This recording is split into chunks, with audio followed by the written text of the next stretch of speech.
La cigale chante à l'ombre d'un olivier tout l'été, nullement inquiète des jours qui s'écoulaient.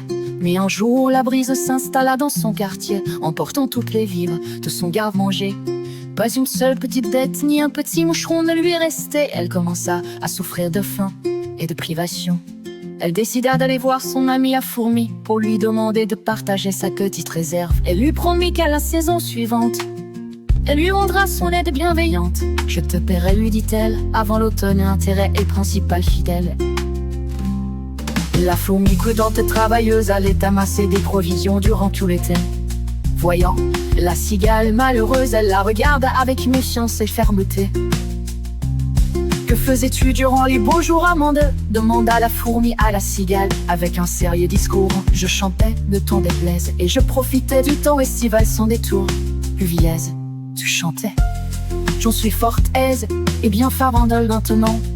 Ivore, répliqua la fourmi à sérieux. La cigale triste et fortement gênée s'en alla, se rendant compte de son insouciance.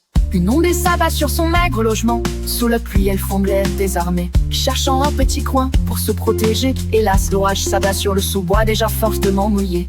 Elle comprit que pour subsister l'hiver, il faut travailler et prévoir avec ferveur, et non compter sur la générosité de ses pairs. Retrousser ses manches, bien planifiées pour éviter les travers.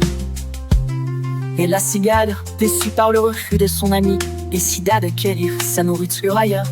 Elle se mit en recherche d'un abri pour passer l'hiver au chaud, évitant la douleur et les soucis. Elle croisa un vieux scarabée sur une branche asséchée, qui lui propasa quelques débris de sa réserve bien approvisionnée. Prends ces eaux flammes et souviens-toi, mon ami, l'été suivant, il faut que tu organises tes réserves. Il vient. La cigale lâcha une larme, remercia son ami le scarabée et promit de changer ses manières désordonnées. Elle passa l'hiver en sécurité bien achalandée, réfléchissant à ses mauvaises postures, sourit enfin apaisée. Quand le printemps revint, enfin, la cigale se mit à travailler sans fin. Elle bâtit une tanière, plantant un jardin, et glana des provisions sans jamais s'arrêter en chemin. L'été venu, elle continua de chanter presque inchangée, mais toujours avec prudence et dignité.